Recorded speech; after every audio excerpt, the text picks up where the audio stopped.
Hey Internet! We are back with Kerbal Space Program on wings, and we are here again at the North Pole of Kerbin. Today it's our flight back to the Kerbal Space Center with our damaged aircraft from the previous episode. So let me climb on board and prepare our departure, start the engines, retract the ladders.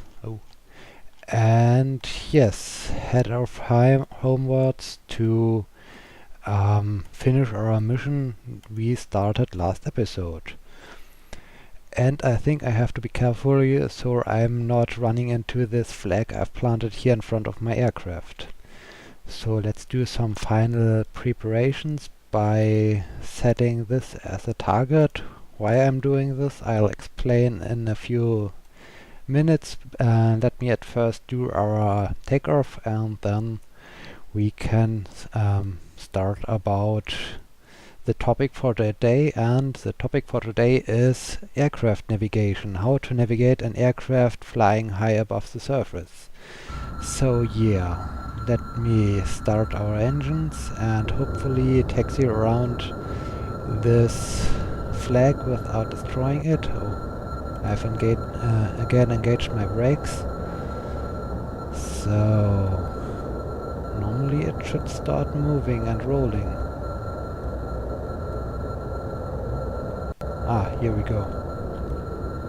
And the flag is still there and undestroyed. Okay, perfect, so let's throttle up and have our takeoff from the North Pole. I hope this damaged aircraft will start and will take off. So let's find out. Yes, here we go and we are flying.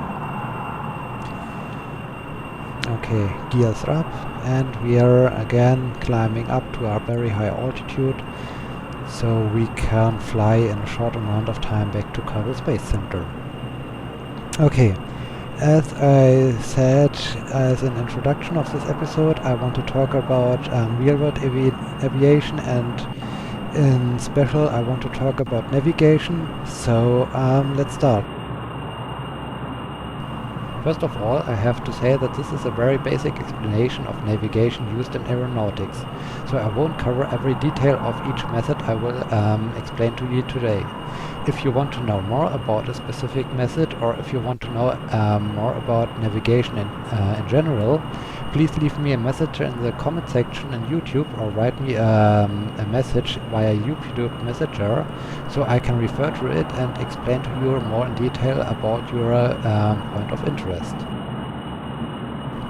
Okay, the basic one is using a map, looking out of the window, and if the surface underneath you is looking the same as you see on the map, then you know where you are. You can see also on maps special things like towers or streets, rivers, which are especially good things to navigate and to use as reference points. Railroads are also good to see, and you can follow the railroad and find your desired area where you want to go. So using a map is a good option to navigate your aircraft. You can combine the map function, looking a map, with stopwatch, so you can stop the amount of time you are flying in a certain heading, and in combination of your speed you can calculate the distance you've done, and yes, with this method you can even estimate where you should are at your map and where's your current position, and finally you can reference this estimated position with the map and see if you are above the river or above the lake. You should be above after your calculation. So this is mostly visual navigation, so you have to have a clear visual to the surface underneath you. You can't fly through clouds using this method, because if you're on clouds you'll only see white and you don't see the surface and you don't see the ground beneath you, so you can't navigate this way. But there are also other methods. The next method I want to mention, you should be very familiar with it. It's using the GPS. You can also take advantage of the GPS in aircraft or in aviation, or mainly GPS was developed for aviation. So GPS means Global Positioning System. You have several satellites in a high orbit around the Earth, and the GPS is referencing your current position with your with the satellites that are above you. And yes, so it knows your position. You can give the satellite, the GPS, some coordinates where you want to go, and finally the GPS starts to calculate your track and your heading you should go, and it helps you to navigate and find your desired spot. Yeah, it works almost the same as every other GPS. Well, it has no street maps like your GPS in your car maybe, but it can also take advantage of thing called moving maps. So the the aircraft map or the aviation navigation map is displayed on your display of your GPS, and you see a little indication of your aircraft where you are, and you see a line which your planned track is, and yeah, you can also see where you are. But you can also use very simple GPS types, which give you mostly the heading and your position towards your track you want to go, and indicate. And this GPS is indicating if you're to the left of your track or to the right, and how far you are to both sides of your track, and so you can even reference your current position. The next thing the GPS is really good for is it gives you the distance to your target, so you can estimate where you are, how long you have to fly until you reach your target. And in combination of with a map, you can see, okay, I'm maybe 50 miles away from my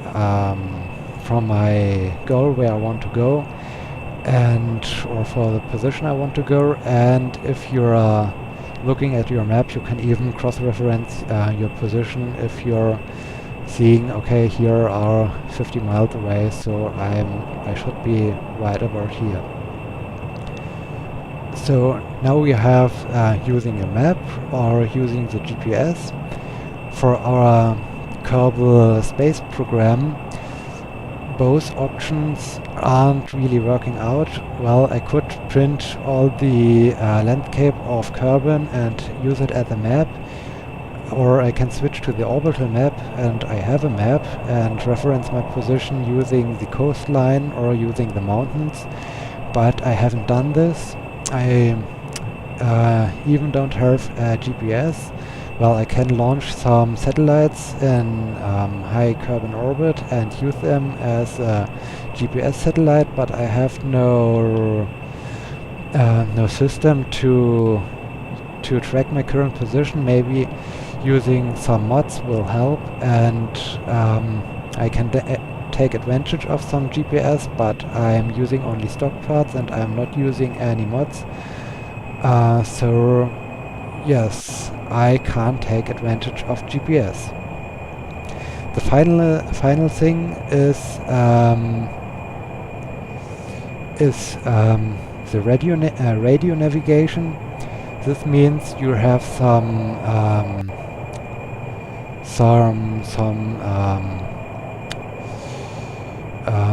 stations on the ground that broadcast a signal, and you can use your instruments or your radios to track the signal, and there are two ways you can use. The one thing is the very high frequency omnidirectional radio range, or VRR. This means, or this is working out with indicator. You can choose the direction you want to fly towards this broadcasting station, and so you can say, okay, I want to approach this this station with a heading of 90 degrees. So you can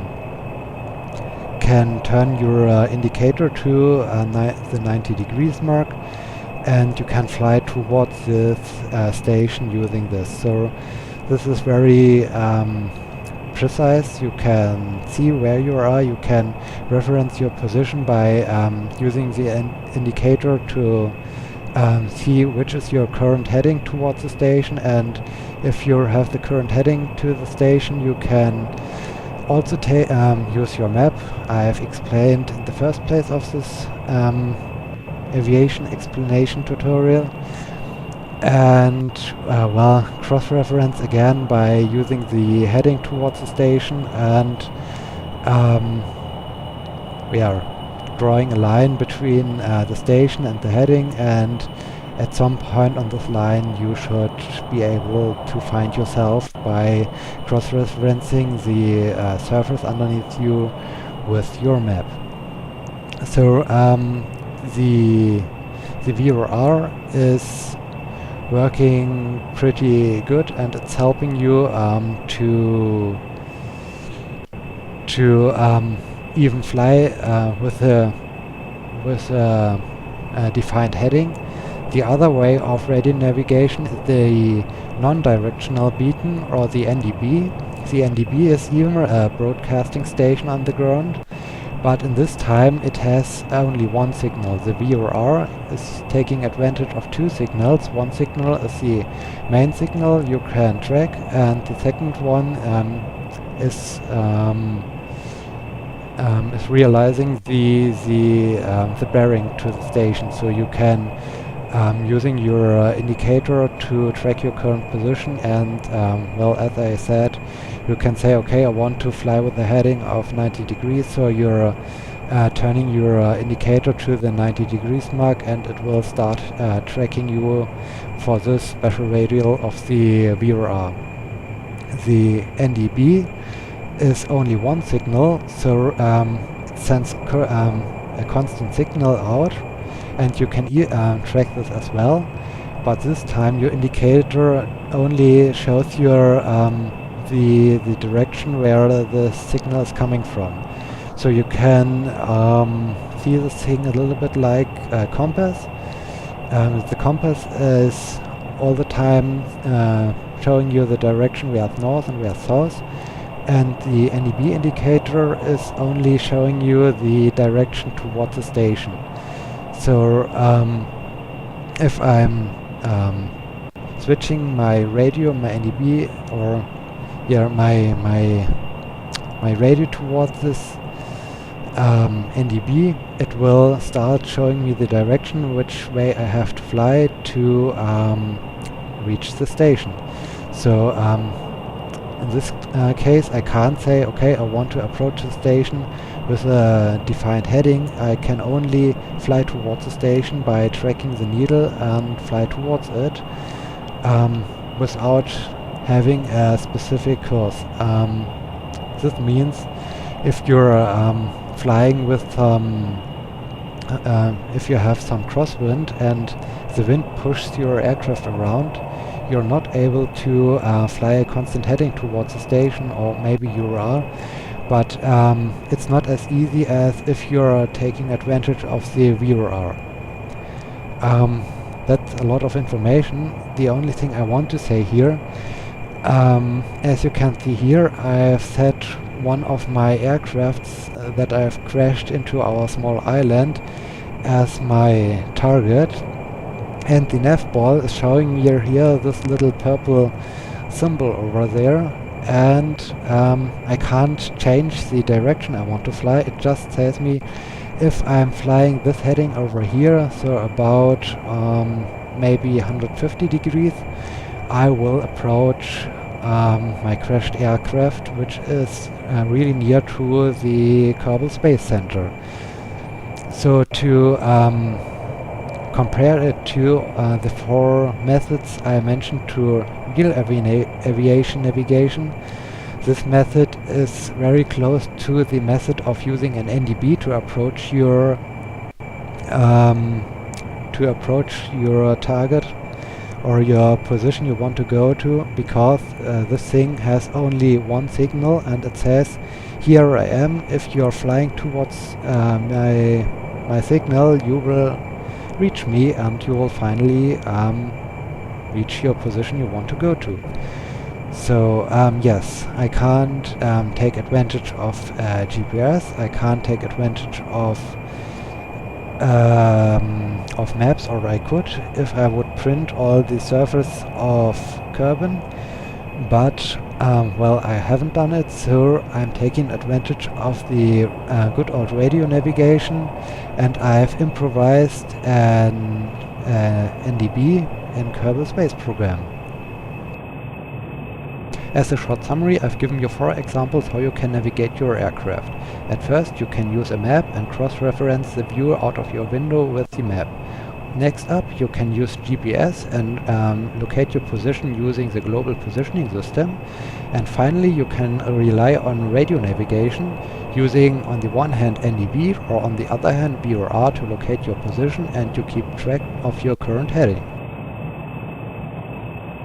Now I've talked so much about real-world aviation navigation, and I hope you have understand the main principles of it, and I'm hoping you're not too much irritated by my by so many different ways how you can navigate an aircraft and how you can approach a different position. You can even use these other ways to locate your current position by combining these. So as an example, if you're using the V or R, that's the one where you can define your current heading you want to go towards the station. You can track your current bearing towards the station. So if you're turning the indicator and you're figuring out that you need to fly a heading of 90 degrees towards one station, then you switch the frequency at your radio to another station, and you do the same thing again. And after you've gathered both indications of both stations, you can start cross-referencing it by drawing 2 lines into your aeronautical map, and by doing so you will find a spot where both lines are crossing, and if these lines are crossing, you find your current position. A good way to do this is flying a circle or a circle over your current position, so you're not flying even further away from your current position, and while you're flying a circle you can track both stations and afterwards cross-reference your indications on the map and finally find your current position. So yeah, it's a lot of talking, it's a lot of information, and today I'm not drawing any helpful schematics like in the airfield traffic pattern episode, as I explained to you how an airfield traffic pattern works. But hopefully I've given you a lot of useful information. You have understand, and you've understand my my crazy talking about everything I've told you so far. So yeah, if you have still any questions about this, please let me know, write me a comment, and I can explain it to you even further, or I can make a special episode to explain you even more about navigation in aeronautics, and yeah, give you some more insights in real-world aviation using Kerbal Space Program.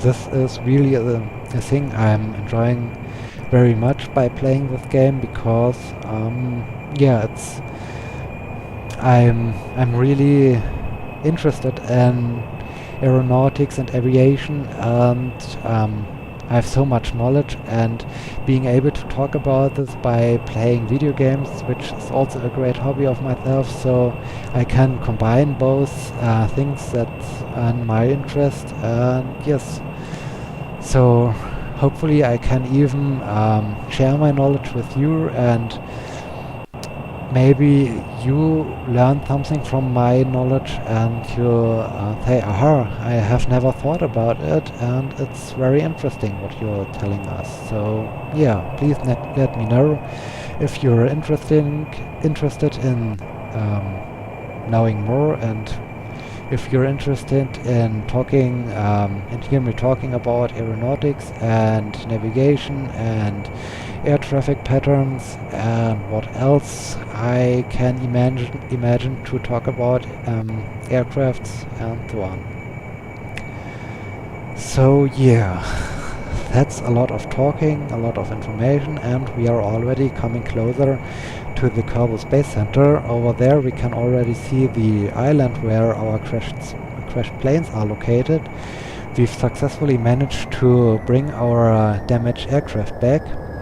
Kerbal Space Center should be around here, so let me turn a bit so we can make our final approach for the runway 09 and have a successful landing after our successful mission to the North Pole of Kerbin.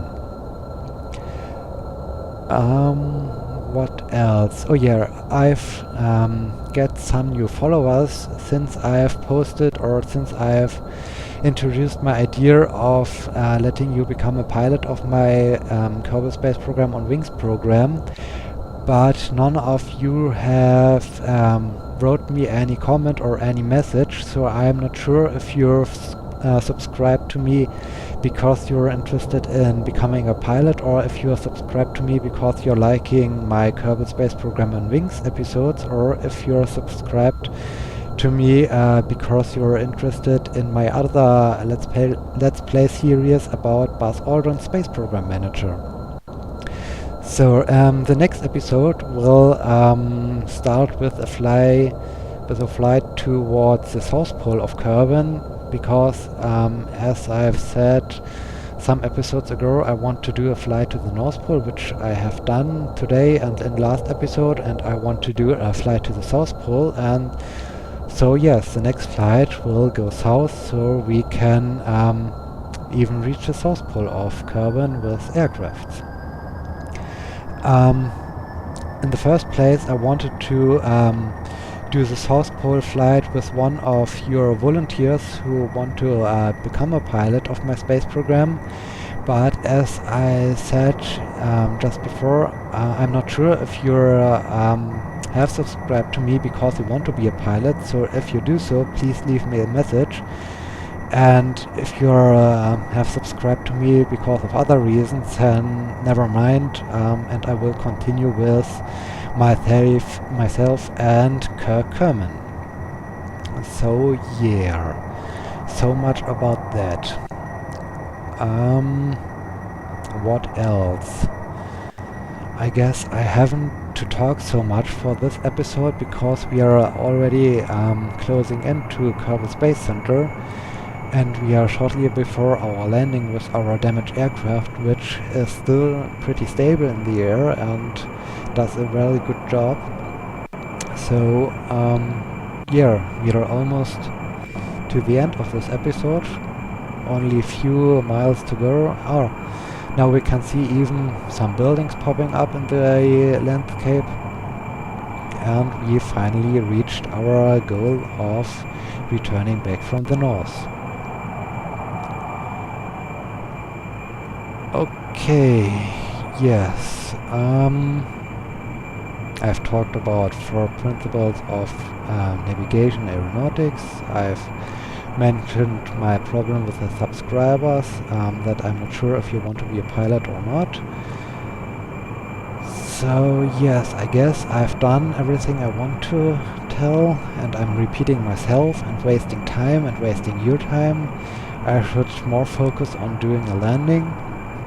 And yes, the only thing I really want to repeat is, if you're having not understand what I was talking about with the navigation part of this episode, please let me know, and I will try my very best to help you to understand this complex topic of aeronautics. And if you want to know more about aeronautics, please let me know as well, so I can prepare some new topics, and I can prepare new things, so I have a lot to talk about while I'm flying around Kerbal and above Kerbal and in space around Kerbal, and where else I can fly. So and of course, leave me other messages in the comments, ask me other questions about aeronautics, about myself, about whatever you want to know, and I will start to talk about it, and have a lot to talk while I'm flying through the air. So yes, so much about that. We can now start our final descent to our approach to the runway of Kerbal Space Center. And yes,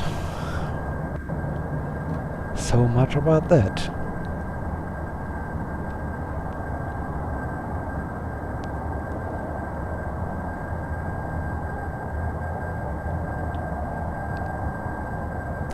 As well, what I've already mentioned during this episode, I'm doing also another Let's Play series about Buzz Aldrin Space Program Manager.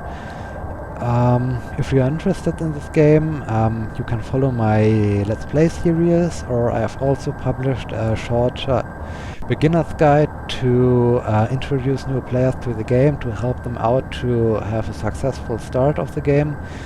You can check out both videos in my channel, and maybe you're interested in this game as well and want to start playing it, because it's in my opinion, it's really fun. I really enjoy this game, and currently it's also a pre-release alpha version, but it should be released during the first quarter of the next year, of 2014.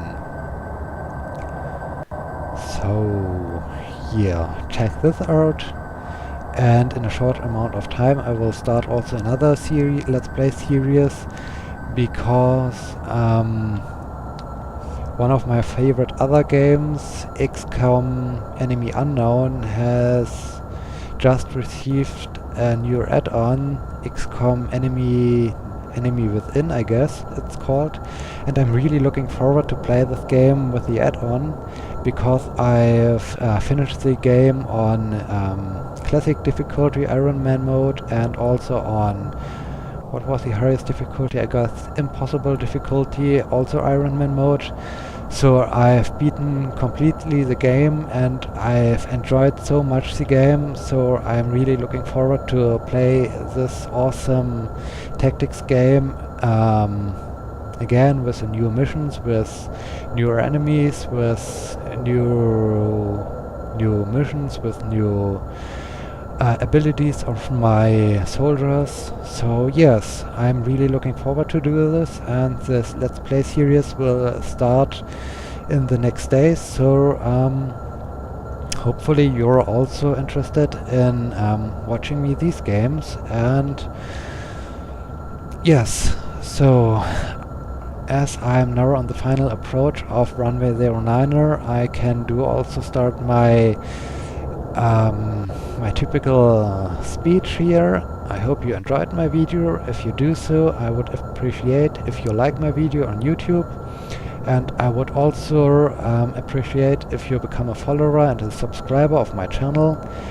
And I would also enjoy if you leave me some messages in the comments, so I know what you're thinking about my Let's Play series and Kerbal Space Program. And if you're interested in hearing more about real-world aeronautics and aviation and space and planes and navigation and landing and takeoffs and what else you want to know about aviation. So yes, I hope I can see you soon as a subscriber of my channel. And with this gently landing that brought us back home from our North Pole mission, I say my name is Zabby. Until next time, see you!